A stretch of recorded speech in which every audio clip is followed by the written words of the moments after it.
Hello everyone welcome करुच्ची आ गोटे नुआ mini blog को सकाल सकाल मु आ मझी उठी जाइथिलु कारण आज आम गाँव में दोल मेलन चलंतु जिबा दोल मेलन देखिबा पाई।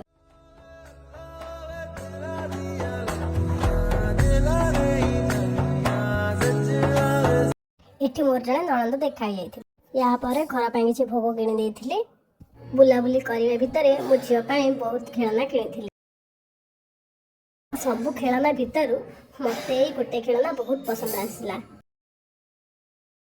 ए वर्ष यात्रा रे बहुत भीड़ आमे ननद भाउज मिसी बहुत मजा मस्ती करथिलु बुलाबुली करि सारिबा परे आमे घर को फेरी आस्तिलु आ पखाला खाइथिलु।